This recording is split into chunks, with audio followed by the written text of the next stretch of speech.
right, and Miwani sugarcane farmers have opposed the government's move to buy 3,000 acres of the vast Miwani sugar factory nucleus from a private developer. Now, speaking during a stakeholders meeting, bringing together the National Lands Commission, local farmers, area leaders and the provincial administration, the farmers under the Kenya Sugarcane Growers Association termed the move as fraudulent. The farmers have stated that they are ready to surrender their sugarcane parcels of land to the government on condition that the government does not spend a single penny through the acquisition.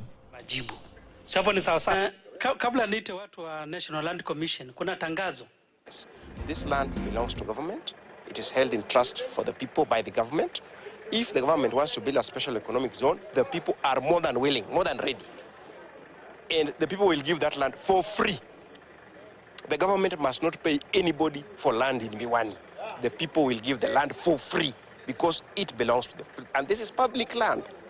So we have told the officers who came from the National Land Commission in no uncertain terms that they go back to those who sent them, their bosses. Tell them there is land, but it is government land.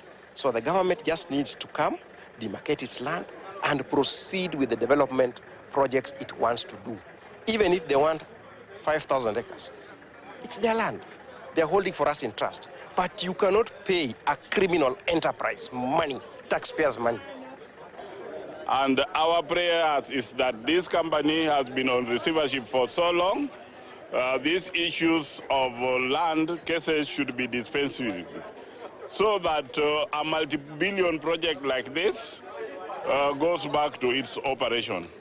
Wananchi wameweza kusema kabla waweze kupatiana hiyo shamba, kuna changamoto ambazo wako nazo. Wako tayari kupatiana shamba kiwango ile serikali itahitaji, hata zaidi ya hiyo eka 3,000. Walakini wanasema shamba iko mikononi mwao. Kwa hivyo NLC iweze kurekebisha hayo mambo ambao wamesema.